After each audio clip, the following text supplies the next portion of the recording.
Sindh employees alliance जे सॾ ते ई मातली में जेके सरकारी मुलाज़िम उहे सभु सरापा एहतजाज तालाबंदी खां पोइ अॼु मजबूर आहिनि, ॻाढ़ो झंडो हथनि में खणी निकिता आहिनि ऐं हिननि ऐलान जंग जो पूरो ऐलान करे छॾियो आहे।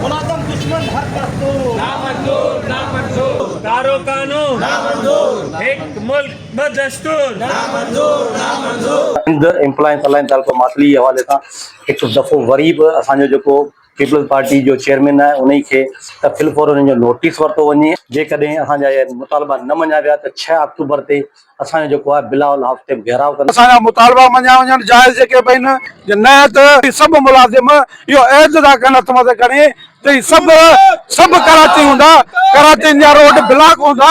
तमाम अपोजिशन जमायतुनि, जमायत इस्लामी, वकला बिरादरी असांजो 6 अक्टूबर जो जेको बिलावल भुट्टो ज़रदारी जे हाउस जे अॻियां धरणो आहे, जेका असीं मरण घड़ी ताईं असांजे मुतालबनि जी मञता ताईं जारी रखंदासीं। उन्हनि सभिनी जी हिमायत करे छॾी आहे। जेकॾहिं हिननि खे हिननि 3 ॾींहंनि में बि हिननि अख न पची त 6 अक्टूबर फैसला कोन मरलो हूंदो। असांखे अखि में रुड़क अचनि था, असांजा बच्चा दरबदर आहिनि। मूंखे उमेद आहे इंशाअल्लाह चंद ॾींहं में आवाम उथली पवंदी, पोइ असां वांगुरु हू रोड निकिरींदा, कोई गवर्नमेंट संभाले कोन सघंदी। फ़ैसिलो कनि। असांजो हिकिड़ो मुतालबो जेकॾहिं नाइजाइज़ आहे, असीं ग़लति आहियूं, असां सभिनी खे नौकरी बरतरफ़ करे छॾियो, असीं इस्तीफ़ा ॾियण लाइ तयार आहियूं।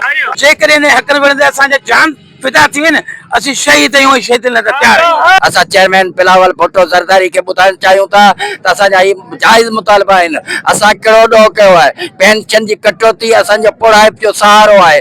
जेकॾहिं उहा कटी वई असांखे तबाह बर्बाद कयो थो वञे त इहो हरगिज़ असां मंज़ूर कोन करण ॾींदा। गवर्नमेंट असांखे उहे मुतालबा से हल करण लाइ तयार ई कोन्हे को। असां 6 तारीख़ ते कराची रुख कंदासूं। असीं हिननि खे जाइज़ मुतालबा करे रहिया आहियूं, पर ही असांखे मजबूर करे रहिया आहिनि त असीं रोडनि ते अचूं।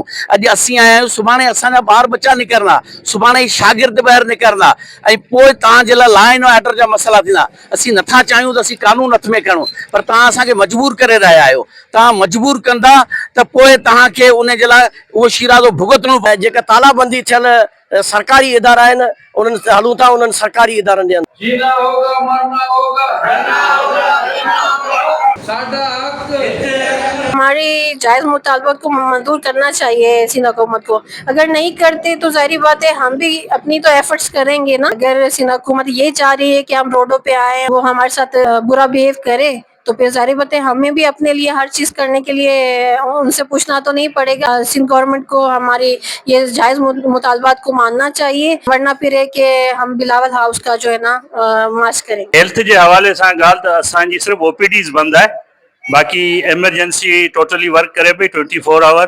अस्पताल में एमरजेंसी हले पई, का भी एमरजेंसी बंद ना है।